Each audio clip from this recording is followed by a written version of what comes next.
One of those topics involves a growing beef between current ESPN employee Stephen A. Smith and former ESPN employee Dan le Batard. Stephen A. Smith went on a podcast of Dan le Batard's, and Dan expressed his frustration and his hatred of the fact that the embrace debate mantra killed ESPN, and that Stephen A. Smith had a big part in that. Stephen A. Smith came back at Dan le Batard a bit and now is saying that he needs to go look at his track record with his show, highly questionable, about what was the demise of ESPN. Hutton, I read all this, I hear all this, and I think we got a lot of people acknowledging now that ESPN is having some trouble, and everyone's really quick to point the finger at who's to blame or what's to blame at ESPN. And now you've even got one person who makes a ton of money from ESPN pointing the finger at Dan le Batard because Dan le Batard pointed the finger at him. Dan le Batard, who made a ton of money at ESPN, and I'm sure makes a ton of money now at Meadowlark Media. Got out just in time. Got out at the right time, but throwing shade at his former employer. Not sure what to make of the finger pointing back and forth. And did it based on the layoffs that happened? He called it the darkest day. Yeah. For ESPN. There's a reason why Stephen A. Smith is paid and paid well, and why he wasn't a part of those layoffs. And Dan le Batard had Stephen A. on the Dan le Batard show and had this to stay with Stephen A. starting things off.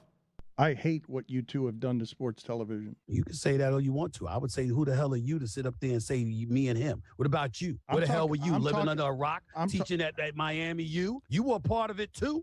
You ain't innocent. I'm talking about all the imitators that you have birthed. All of the imitators that are all over the place thinking, without the journalism credentials, that the point of all this is to turn it into an argument on television. Well, I would take umbrage at what you're saying in this regard, Dan. Those people who don't have a journalism background, who don't exercise journalistic ethics and beyond, how are we responsible for that when our background is based on that? Skip Bayless was a journalist for decades. I was a journalist for decades. We come on television and those ethics are applicable. The fact of the matter is that when I take a position, it's the same kind of position I would take writing a column. The difference is, instead of writing 800 words and being limited to that space, I get to talk for a few minutes on each subject. When did it happen that I ignored the fact that I was a journalist for the Winston-Salem Journal, the Greensboro News and Record, the New York Daily News, and then the Philadelphia Inquirer, before I went to CNNSI and then Fox Sports and then ESPN? When did it occur in my career that I ignored the journalistic tenets that came with the job? Oh, it's not ignoring them. It's that they shrink in the face of the need for the argument as entertainment. So that is Dan le Batard and Stephen A. Smith going back and forth. I find myself liking Stephen A. Smith a little bit more the more I hear him talk about issues like this. He made some great points to Dan le Batard. But, the truth here is both guys have made money off of debate, fake or otherwise, at points in their career. Well, I understand where le Batard is coming from on this, because it's not as much about Stephen A. and Skip Bayless as it is the other shows that imitate, that are trying, and there's a reason why they're trying to imitate that, is because they get eyeballs, right? But it's fake. I mean, if you like watching something that's manufactured, have at it. A lot of people do. But, I mean, there's also a reason why Skip Bayless and Stephen A. are who they are, and while they cycled through trying to find the right replacement for Skip Bayless whenever he went to FS1, and why it's not easy to find someone to sit down across from Skip Bayless now. Let's also throw this in. This was the era, Chad, where, pardon the interruption, I believe started in 2000, 2001. And if you compare how that show runs versus First Take, which started 2006 or 7, I think, was when things got off the ground. Vastly different in how we view both of those shows right now. Michael Wilbon admitted he doesn't know how to describe his job or who he is now, because he's not some shock jock, and he's not going to read off a prompter because some dude in New York told him to, right? He's going to think for himself in D.C. I respect the hell out of that. Stephen A. also does not do that. They're laying off people who do. I mean, Stephen A. is who they're backing based on the longevity, the journalism aspect of it. And when he says something, I don't think he's just reading a headline or reading a story and then regurgitating it as if it's his opinion. There's so many other people that do that. And the reason why they do, and the reason why others try to imitate it, others being not hosts, but bosses telling them to do this, to follow the script of First Take, is because they feel like it's easy to script and manufacture debate. And it's just not. If it's not genuine, I don't care. And I think a lot of people have figured that out, despite the 15-second clips that you'll see on social where someone gets in an uproar, and I'm not really positive if they really care what they're saying or not, if they really mean it or not. Yeah, look, I'm all for a good media beef when it's legitimate. I think these two guys, it's pretty legitimate with what they're saying and the back and forth there, and then how it's continued. Well said, Hutton, on all those points. I would also say we had someone in the YouTube chat earlier say that it's not punishing people for sharing far left-wing politics on air is what's ruined ESPN. I would change that and reiterate what Merrill Hodge said when he was on this show. It's the fact that ESPN, it's not about not punishing someone. They promoted it.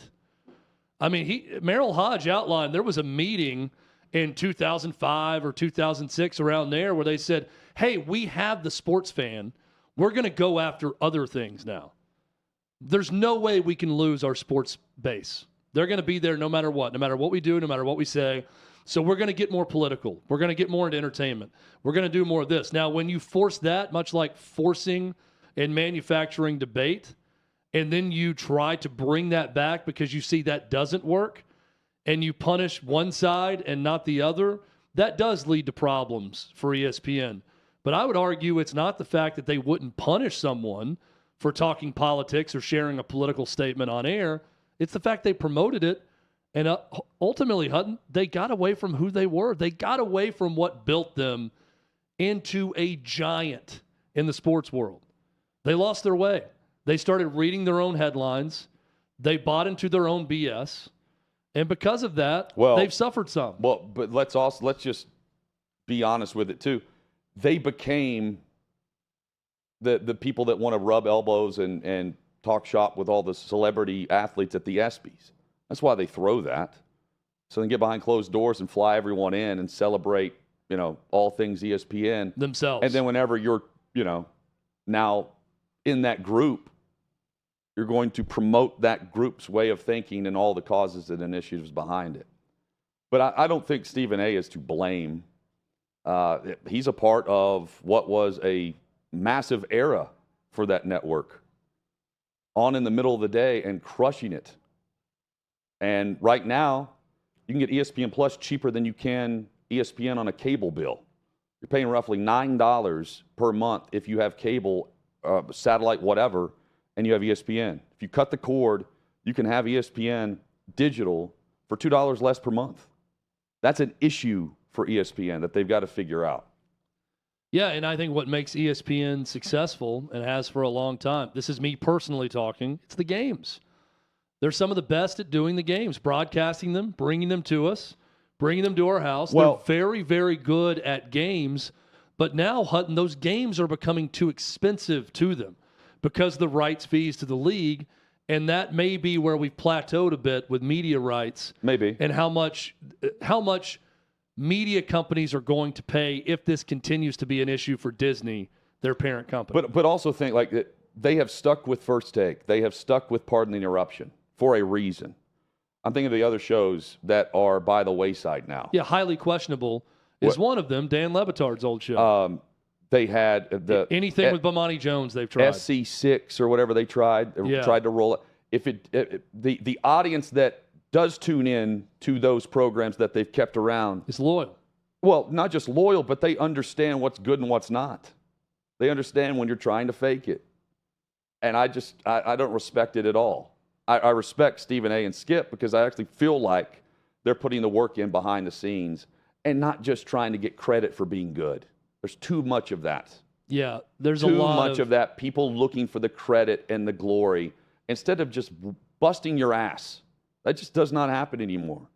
Everyone wants a parade around the city for, a certain number. Well, and just be it good. It has nothing to do with accuracy or honesty. Yeah, and to me, it's about you're good or you're not. You work or you don't. But be good. Hire good people to be good on their shows, on air, and do not force them into something that they don't want to do. I think when you do that, and I do think ESPN fell victim to this, the way Merrill Hodge described, I think it comes across as fake. Yes. As phony when someone's forced into something. They also lost their personality. Yeah. Because in the heyday, even while First Take and Pardon the Eruption were on, you knew the SportsCenter anchors. Well, Dan Patrick's a great example who he probably got too famous for what ESPN wanted. And he was able to go out and be a huge success on his own, and ESPN didn't like that. Well, because he was so famous for how good he was on SportsCenter. But really the only guy I think right now that would be known is Scott Van Pelt. Right? They kept around Neil Everett. They kept I believe it was Stan Everett, maybe? Stan Verrett. Stan Verrett. Yeah, Verrett. And Neil Everett, who just left. I mean, a lot of the quote-unquote anchors are not there, and it's just kind of a silhouette of someone reading a prompter because the news doesn't matter. Manufactured debate is what they're after, just to get eyeballs. Yeah. And they don't have enough of it right now, which is why they had the layoffs. It's frustrating, and I think it's multi-tiered, the problems with ESPN that we could spend entire shows discussing. I think we've hit on some of the issues now. Phony, manufactured stuff mixed with being overly political on one side and then punishing those on the other side and not on one, turning off a majority of sports fans across the country. Yep. A lot of them turned off by that. There's no doubt that that's been one of the issues.